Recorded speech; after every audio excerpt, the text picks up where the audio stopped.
नमस्ते साथियों, आपका स्वागत करता हूँ हमारे चैनल नॉलेज की स्टोन पर। मेरा नाम है अक्षय और आज हम हिंदी व्याकरण की क्लास करने जा रहे हैं, जिसका पहला टॉपिक है संज्ञा और सर्वनाम। ये संज्ञा और सर्वनाम, तो इसमें पिछले विगत एग्जामों में यूपी पुलिस के लिए क्वेश्चन पूछे जाते रहे हैं और आगे भी पूछे जाएंगे। 2 से 3 क्वेश्चन हर एग्जाम में आता है यूपी पुलिस के में, हिंदी में। तो जिसके लिए आज ये फर्स्ट क्लास है मेरी यूपी पुलिस के लिए। तो इसमें संज्ञा स्टार्ट करेंगे शुरू में। ये हमारी शानदार क्लास आपके लिए रहेगी। तो संज्ञा स्टार्ट करते हैं शुरू से। तो संज्ञा किसे कहते हैं? संज्ञा बोला जाता है किसी भी व्यक्ति, वस्तु, स्थान और भाव के नाम को संज्ञा कहते हैं। यानी कि आपके सामने जो भी चीज है, जैसे कि ये पेन है या सामने कैमरा है या लैपटॉप है या बैग है या बाइक है, कोई भी ऐसी चीज जो हमें दिख रही है या ना भी दिख रही, सही सब सब संज्ञा के अकॉर्डिंग आते हैं। तो इस इन सबको संज्ञा ही बोला जाता है। तो संज्ञा के मूल रूप से संज्ञा 2 प्रकार की होती है। मूल रूप से संज्ञा के कितने प्रकार होते हैं? 2 प्रकार होते हैं। और फर्स्ट पे यथार्थवाचक और सेकंड है भाववाचक। यथार्थवाचक संज्ञा को देखा जा सकता है, ये दृश्य होती है, इसे देखा जा सकता है। भाववाचक संज्ञा है, इसे अदृश्य, इसे देखा नहीं जा सकता, मतलब प्रत्यक्ष रूप से सामने नहीं देखा जा सकता। और संज्ञा के प्राचीन हिंदी के अनुसार 5 वेद होते हैं। 5 वेद होते हैं संज्ञा के प्राचीन हिंदी के अनुसार। और ये 4 वेद यथार्थवाचक के अंदर आएंगे। ये चारों, ये जो पीछे है, इसके अंतर्गत आते हैं ये चारों वेद। यथार्थवाचक फर्स्ट पे व्यक्तिवाचक संज्ञा है, जातिवाचक संज्ञा होगी। और पदार्थवाचक या प्रव्यवाचक संज्ञा बोलते हैं इसे। प्रव्य शायद ये गलत लिखा है, पदार्थवाचक है शायद ये गलत है, टाइपिंग मिस्टेक है, बता दूंगा इसे बाद में भी।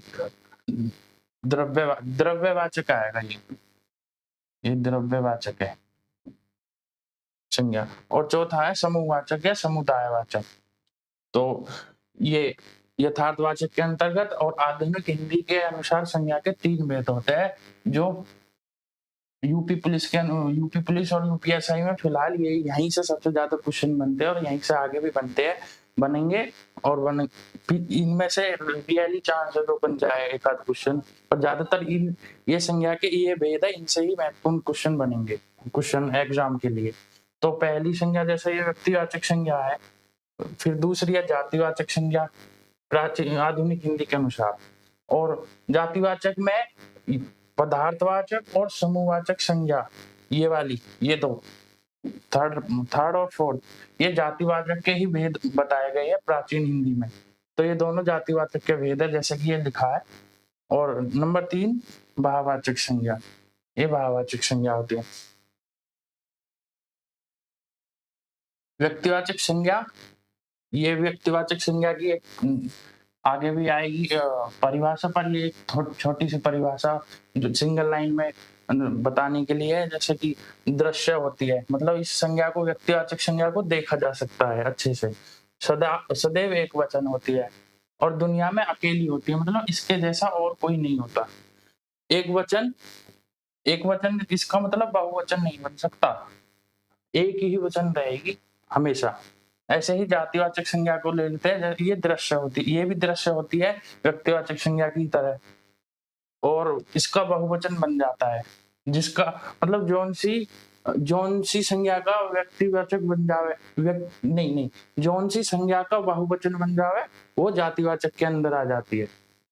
और जिसके जैसे और हो, मतलब जिसके जैसे और हो, जैसे कि कार है, कार बोल दो। अब कार के जैसी और कार होती है, या बाइक है, बाइक बाइक के जैसी और बाइक, या लड़का है, लड़का के जैसे और लड़का, ये जातिवाचक संज्ञा के अकॉर्डिंग आते हैं। अब इनका देखो बहुवचन बन जाएगा, जैसे लड़का को लड़के बोल देते हैं, लड़के, तो यहाँ बहुवचन बन गया इसका। तो जहां बहुवचन बन जाए वो सीधा बिना आंख नीचे जातिवाचक पे टिक मार देना, क्वेश्चन आपका राइट हो जाएगा। और ये पहली संज्ञा ये आई है यहाँ व्यक्तिवाचक संज्ञा, जो किसी विशेष व्यक्ति, वस्तु, स्थान का नाम बताती है, उसको व्यक्तिवाचक संज्ञा बोला जाता है।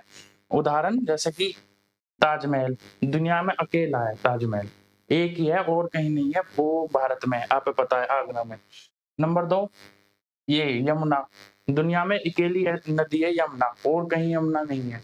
ऐसी गंगा, ऐसी हैदराबाद अकेला है, यूपी है, या किसी स्थान का नाम जैसे अमेरिका है, ये स्थान का नाम नोएडा है, जैसे ये मेरा नाम है ये, तो मैं अकेला ही हूँ, मेरे जैसे और नाम हो सकते हैं पर मैं खुद अकेला हूँ।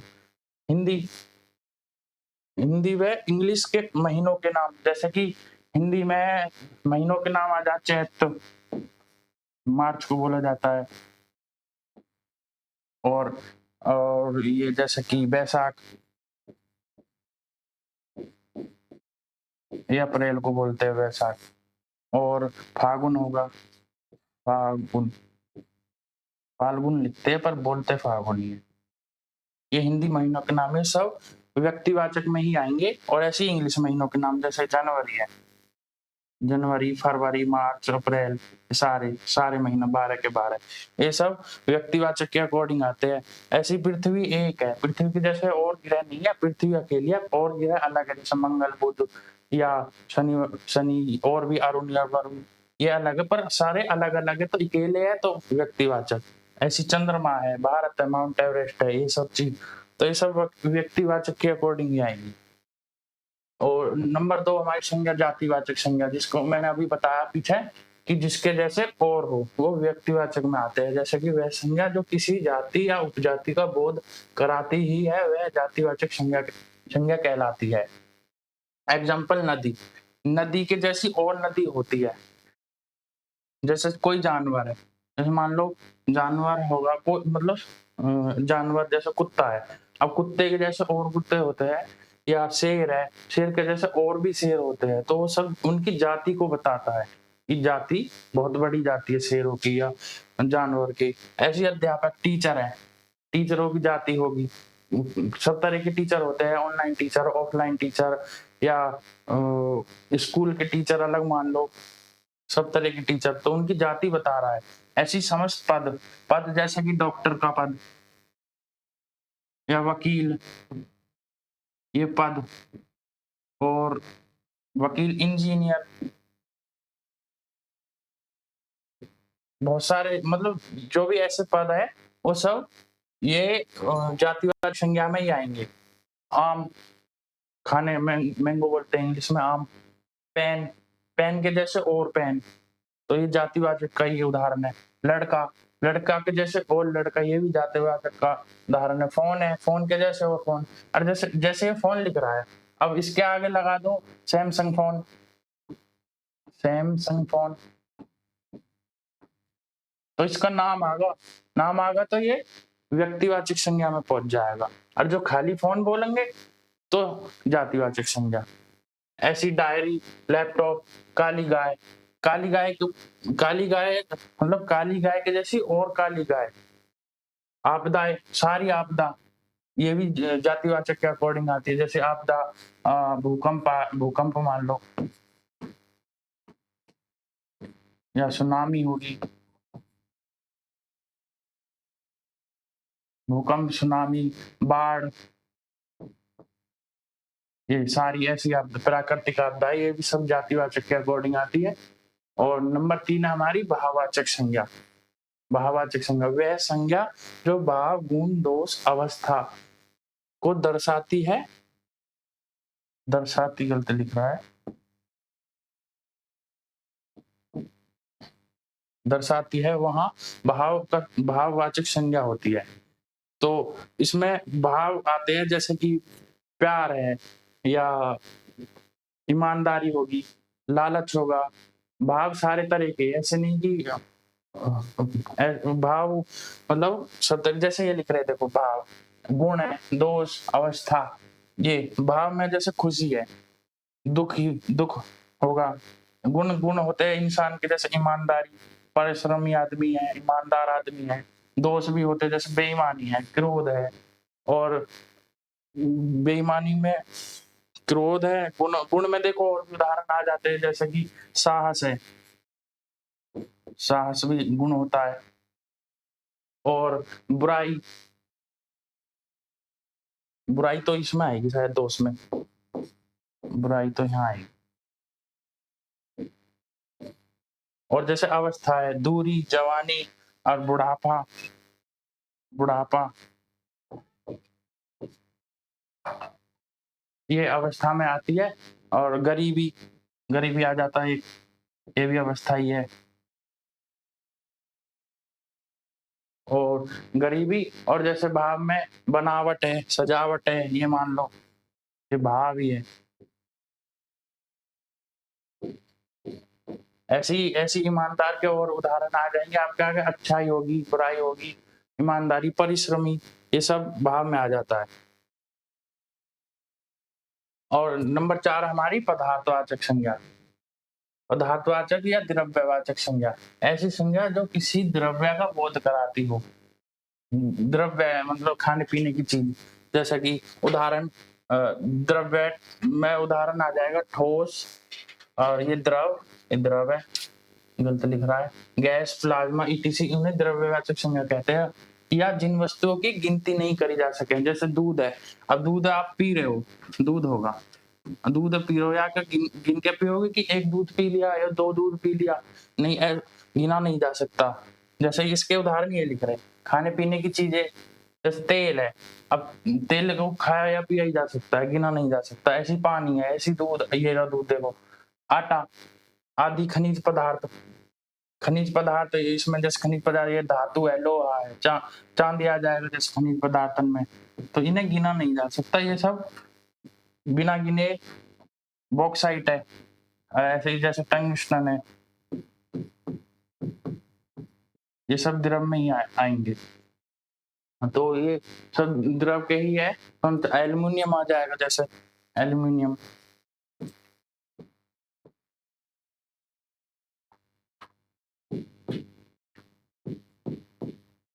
इन्हें गिना नहीं जा सकता। ये सब पदार्थवाचक या द्रव्यवाचक संज्ञा के अकॉर्डिंग आते हैं। ऐसे ही नंबर 5 हमारी संज्ञा आएगी समूहवाचक संज्ञा या समुदायवाचक संज्ञा, जो एक समूह का बोध कराए और जिसकी गिनती हो सके, वो सब समूहवाचक या समुदायवाचक संज्ञा कहलाती है।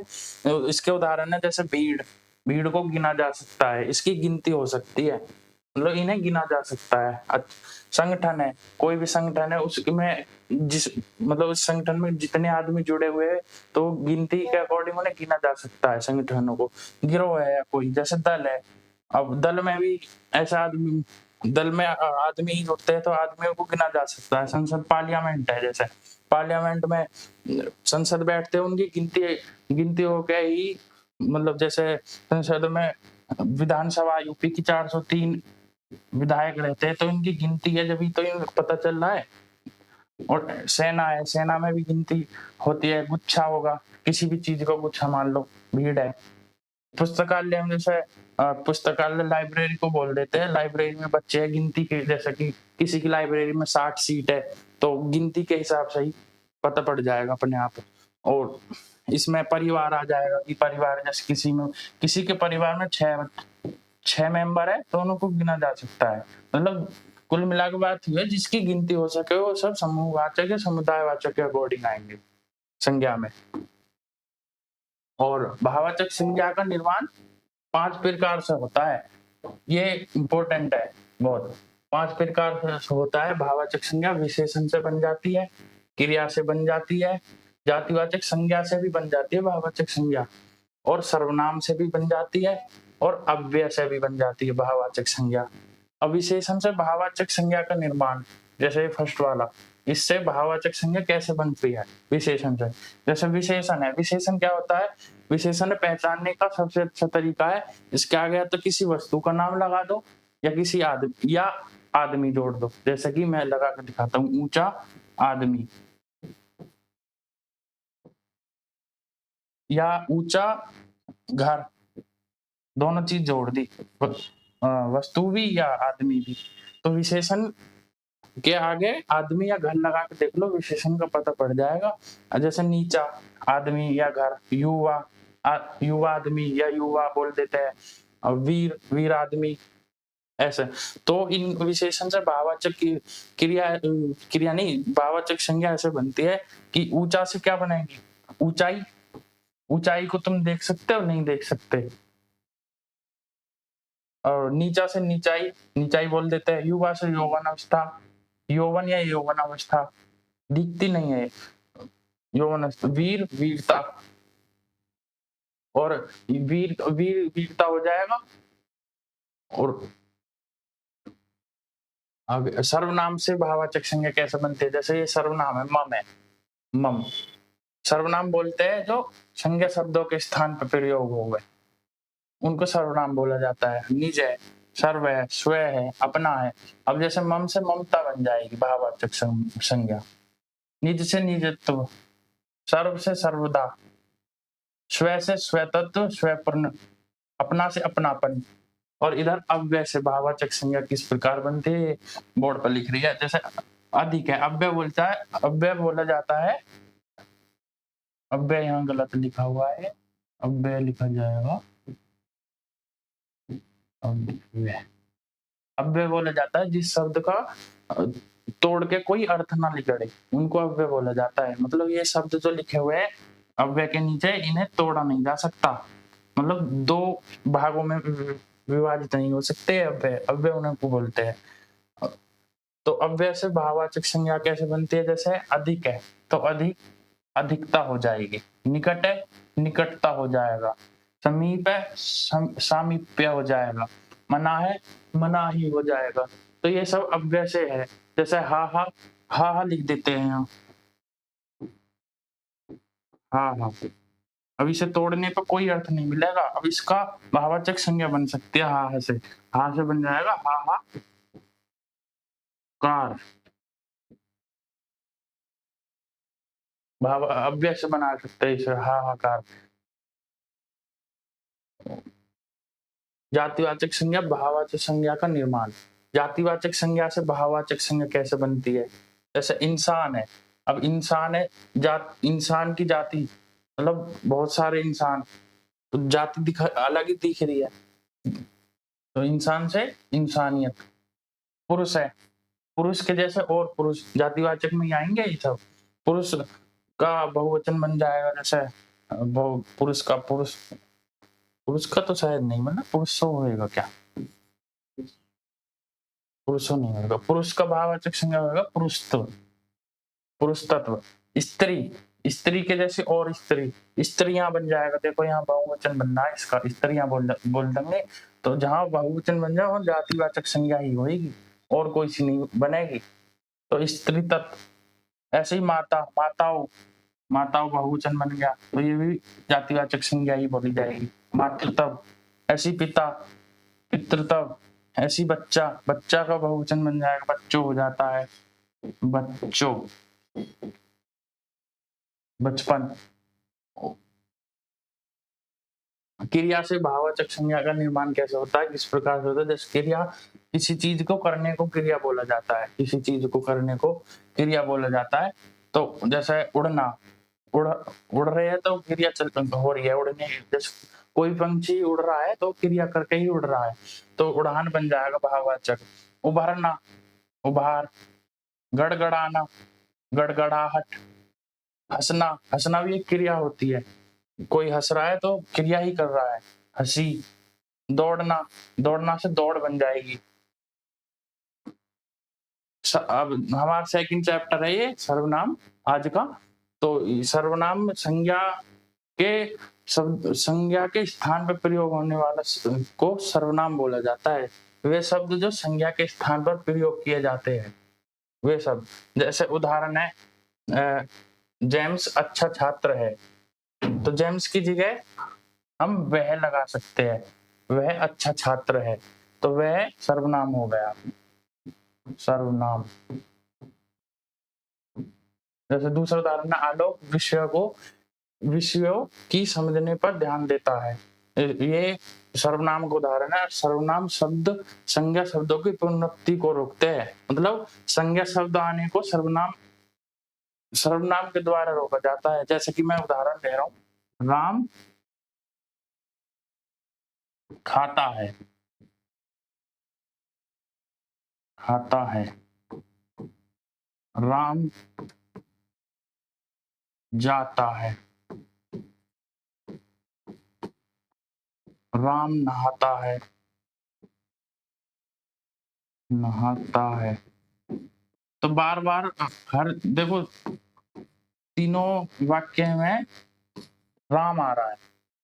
बार बार हम किसी भी चीज को, ये तो छोटे वाक्य है, कोई कोई बड़े भी रहे बहुत, दो एक एक बहुत बड़ी लाइन के, तो उन्हें बार बार राम राम राम लिखने से परेशान न हुए, इसलिए सर्वनाम शब्दों को बनाया गया है। तो राम की जगह देखो, हम यहाँ राम है तो यहाँ राम की जगह राम को हटा के यहाँ से वह लिख सकते हैं, वह जाता है। यहाँ से राम राम को हटा के यहाँ से यहाँ भी वही लिख जाएगा, वह नहाता है।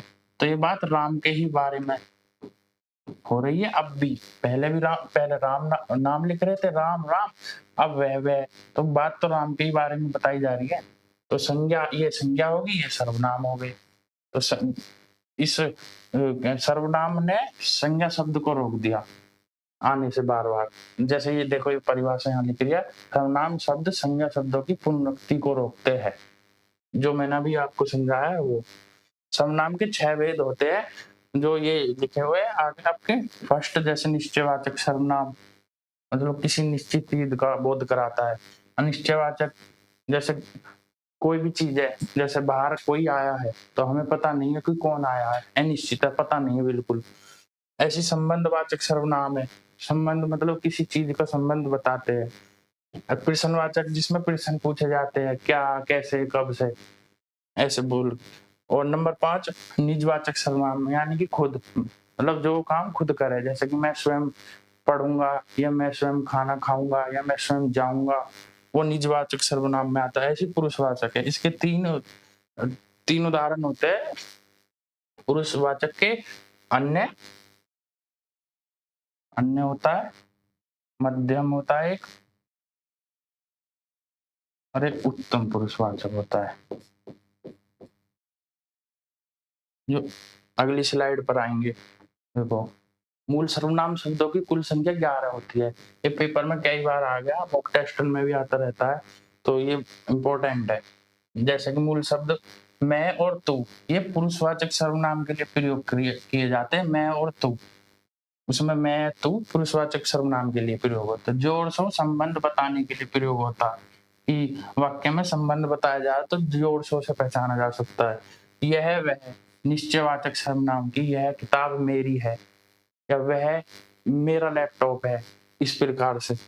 आप निजवाचक, यानी कि आपका मतलब एक स्वयं भी मान लो, स्वयं,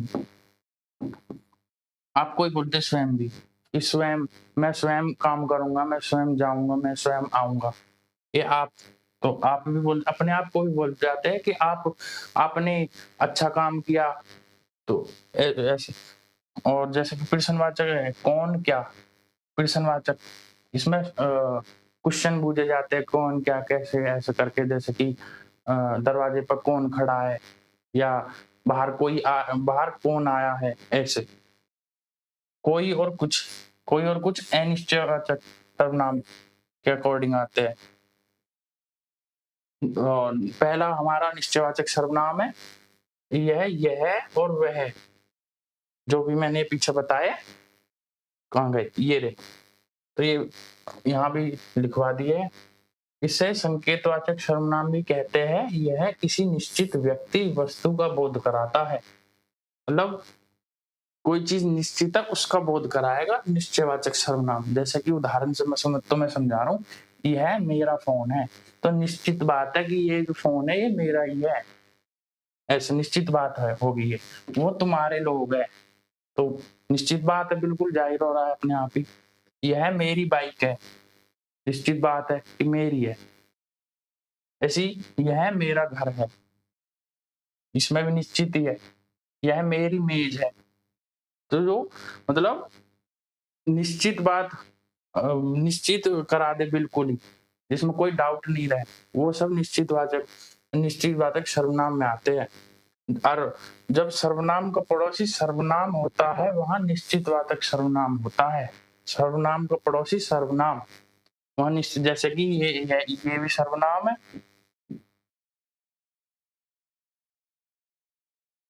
और ये भी सर्वनाम ही है। ये दो देखो, सर्वनाम के बाद सर्वनाम और सर्वनाम के बाद ये भी सर्वनाम, इसमें भी देखो सर्वनाम के बाद सर्वनाम, सर्वनाम के बाद यहाँ भी सर्वनाम, यहाँ भी ऐसे ही हो रहा है। तो जब सर्वनाम का पड़ोसी सर्वनाम होता है, वहां निश्चयवाचक सर्वनाम कहलाता है।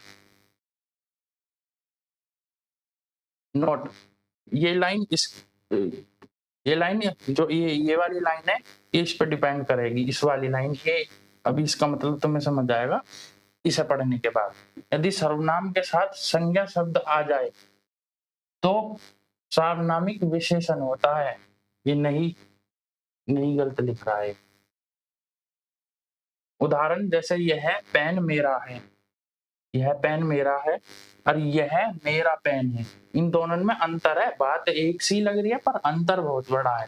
देखो मैं तुम्हें समझाता हूँ, यह पेन मेरा है, तो यहाँ यह तो होगा सर्वनाम और पेन होगी संज्ञा। पेन होगी संज्ञा। और देखो इस लाइन को पढ़ो फिर से, यदि सर्वनाम के साथ संज्ञा शब्द आ जाए तो सार्वनामिक विशेषण होता है, ना कि सर्वनाम। सार्वनामिक विशेषण में जाएगा फिर वो सर्वनाम नहीं कहलाएगा। सर्वनाम सर्वनाम ये वाला निश्चयवाचक सर्वनाम इसमें आएगा। देखो ये सर्वनाम है, सर्वनाम, और ये भी सर्वनाम है।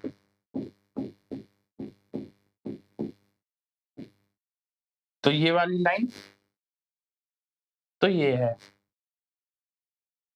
सर्वनाम का पड़ोसी सर्वनाम होता है, जैसे कि इस लाइन में है, तो इस निश्चयवाचक सर्वनाम होगा।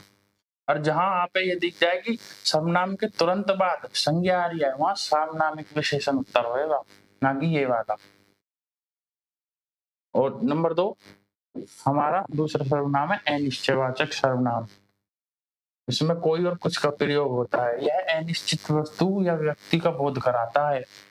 उदाहरण जैसे बाहर गेट पर कोई आया है, तो कोई आया है का मतलब हमें पता नहीं है कि कौन है। जब हम देखो गेट खोलने जाएंगे जब ही पता पड़ेगा कि गेट पर कौन है, तो निश्चित बात नहीं है, पता नहीं पड़ रहा बिल्कुल भी। ऐसे ही दरवाजे पर कुछ आया है, कुछ आया है, उसकी भी जांच नहीं पड़ रही कि कौन आया है। कोई कुत्ता आया है, कोई आदमी आया है, कोई कुछ मतलब कोई भी आया सही, पर जांच नहीं पड़ रही कि कुछ का क्या मतलब है, कौन आया है। और हाँ एक और बात, कोई, ये जो कोई है, ये कोई हमेशा प्राणीवाचक ही होएगा, मतलब सजीव व्यक्ति। व्यक्ति मान लो या सजीव जिसमें जो सांस ले सकता है, मतलब सजीव, पेड़ पौधे ऐसी चीज तो आवे ना, प्राणीवाचक ही होएगा। दरवाजे पर कुछ आया है, ये वस्तुवाचक, कुछ मतलब कुछ वस्तु में ही आएगा। और जैसे कोई प्राणियों के लिए प्रयोग होता है, ये तो पीछे भी लिख रहा दिखा है। हाँ यही बात है, जो सेम यही बात है। ये भी कोई प्राणियों के लिए प्रयोग होता है, कुछ वस्तुओं के लिए प्रयोग होता है। नंबर 3 प्रश्नवाचक सर्वनाम। कौन और क्या इसके वो है मूल सर्वनाम। वह सर्वनाम जो प्रश्न पूछने पर प्रयुक्त होते हैं। प्रयुक्त सही लिख रहा है क्या गलत, देखना भैया, सही लिख रहा है, प्रयुक्त सही लिख रहा है। उदाहरण यह है किसकी गाय है, तो इसमें देखो क्वेश्चन करा जा रहा है, पूछा जा रहा है कि यह गाय किसकी है। ऐसी दूध में क्या गिर गया, इसमें भी क्वेश्चन हो रहा है कि दूध में क्या गिर गया, मक्खी गिर गई, मच्छर गिर गया या कुछ और छिपकली गिर गई। तो उत्तर क्या, क्वेश्चन ही पूछा जा रहा है। ऐसी ये वाला उदाहरण जैसे बाहर दरवाजे पर कौन खड़ा है, इसमें भी क्वेश्चन ही पूछा जा रहा है कि बाहर दरवाजे पर कौन है। यह किसकी कार है, इसमें भी किसकी के द्वारा प्रश्न ही पूछा जा रहा है। तो जहां प्रश्न पूछा जाए वो प्रश्नवाचक सर्वनाम में आता है। यह काम कैसा हुआ, ये भी देखो यहाँ कैसे के द्वारा प्रश्न पूछा गया, यहाँ क्या के द्वारा प्रश्न पूछा गया, यहाँ किसकी के, यहाँ भी किसकी और यहाँ कौन के द्वारा प्रश्न पूछा गया। जहां भी क्वेश्चन पूछा जाएगा वहां प्रश्नवाचक चिन्ह जरूर आएगा। जैसे ये सेंटेंस के बाद भी प्रश्नवाचक चिन्ह लगा रहता है, सारे उदाहरण में देखो प्रश्नवाचक चिन्ह है। तो इन प्रश्न इसके द्वारा भी पहचाना जा सकता है उत्तर कौन सा होएगा। नंबर 4 संबंधवाचक सर्वनाम जो या सो, मतलब जो सो के द्वारा संबंध बताया जाता है। इसमें जैसे वह सर्वनाम जो दो उपवाक्यों को जोड़ता है, मतलब दो अलग अलग उपवाक्य होते हैं, उनको एक जगह जोड़ने का काम करता है संबंधवाचक सर्वनाम। उदाहरण जैसे इसके उदाहरण यहाँ लिखे हुए हैं, जैसा करोगे वैसा भरोगे। तो ये जैसा और वैसा दोनों उपवाक्यों को जोड़ने का काम कर रहे हैं। जैसा देश वैसा भेष, जिसकी लाठी उसकी भैंस, जो आया है सो जाएगा।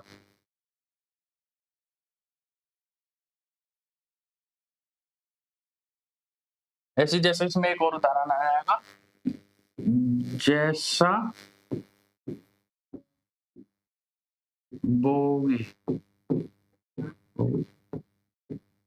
बोगे वैसा काटोगे।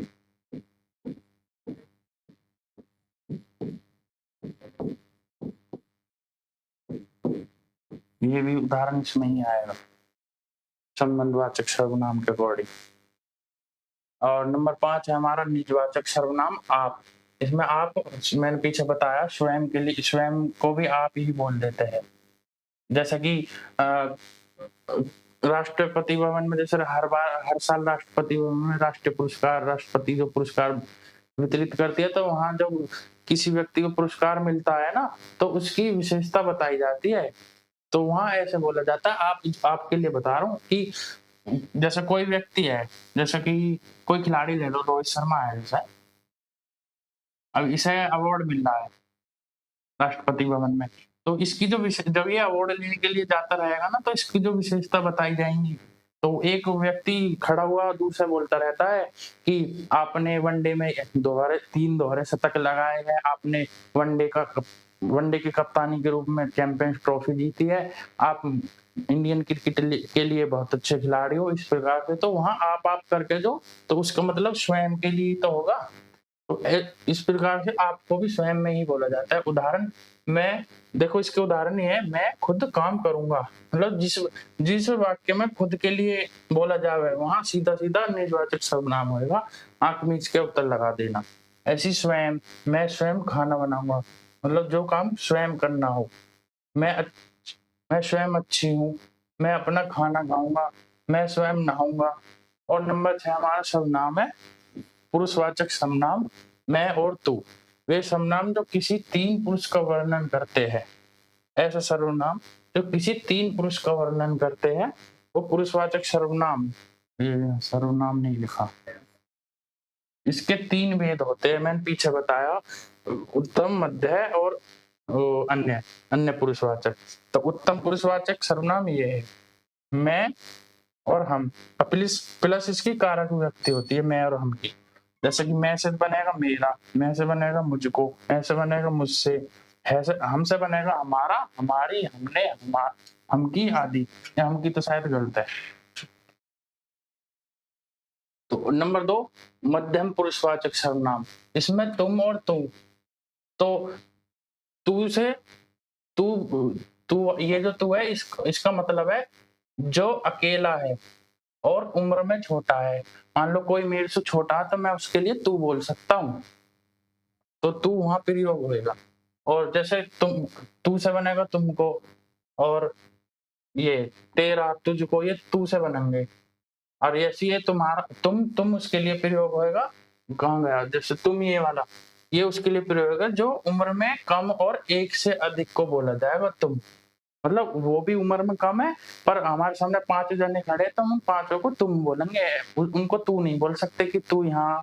तो जैसे 5 जने हैं तो उनको तुम सारे पढ़ लो या तुम यहाँ से जाओ, इस प्रकार से। और नंबर 3 अन्य पुरुषवाचक सर्वनाम, यह, वे है, ये, वे प्लस इसकी भी कारक विभक्तियां, देख इन वालों की कारक विभक्ति होती है, यह, वह, ये की। तो वो, इन्होंने, उन्होंने, उसका, उसकी, ये भी इसमें ही आते हैं अन्य पुरुषवाचक में। और इसके अन्य पुरुषवाचक में आते हैं, कौन गया, ये नंबर 6 है ना, पुरुषवाचक सर्वनाम, इसके उदाहरण ये है, इसके उदाहरण ये है कि वह बहुत सुंदर लड़की है, तो ये अन्य इसमें आएगा। इसमें देखो, मतलब मैं बोल रहा हूँ जैसे आलोक से कि आलोक वह बहुत सुंदर लड़की है, तो मैं तो होगा कहने वाला, आलोक होगा सुनने वाला। और हम बात किसके लिए करें, किसी तीसरे के लिए, कि वह, मैं बोल रहा हूँ इससे कि वह बहुत अच्छी है, इस प्रकार से। ऐसी ये भी अन्य में आएगा, वह, यह चालाक है, तो मैं फिर से जैसे कि ये व्यक्ति जो खड़ा है ये बहुत चालाक है, इस प्रकार से। तो हम किसी तीसरे के लिए बोला जा रहा है अन्य में। ऐसी मैं जिम्मेदारी उठाना चाहता हूँ, ये उत्तम पुरुषवाचक में आएगा। मैं से भी पहचान सकते हैं इसे, मैं से देखो उत्तम पुरुषवाचक में ये रहा मैं। तो इस वाक्य में मैं आ रहा, जहां मैं आया रहे या मैं की कारक विभक्ति आई रहे, वो उत्तम पुरुषवाचक में चला जाता है। ऐसी जैसे तुझे कम बोलना चाहिए, ये मध्यम पुरुषवाचक में, इस वाले में। तो यहाँ तय से ये रहा ना, तुझे लिखा कहाँ तुझको लिख रहा है, तुझे तो ना लिख रहा। तो ये तुझे आएगा, इससे भी पहचान सकते हैं कि कौन सा पुरुषवाचक सर्वनाम है। तो तुमसे मध्यम पुरुषवाचक सर्वनाम, कि तुझको कम बोलना चाहिए। मैं कह रहा हूँ किसी को, जैसे मैं किसी सामने लड़का से कह रहा हूँ कि भाई तुझको कम बोलना चाहिए, तो मैं तो होगा बोलने वाला, और यू जिसको मैं कह रहा हूँ वो होगा सुनने वाला। तो मेरा तो आ जाएगा इसमें, मैं बोल रहा हूँ तो बोलने वाला तो आ जाएगा उत्तम पुरुषवाचक में, और सुनने वाला आएगा मध्यम पुरुषवाचक में, और जो किसी तीसरे के लिए कह रहे हो वो आएगा अन्य पुरुषवाचक में। जैसे ये लिख रहा है, किसी तीसरे की तरफ इशारा करना। तो ये आज हमारी संज्ञा और सर्वनाम की क्लास रही है, पहली क्लास थी। अच्छे से कमेंट करना, और आगे को जो भी मेरे से गलती हुई है इस क्लास में, उसे अगली क्लास में सुधारने की कोशिश करूंगा। धन्यवाद।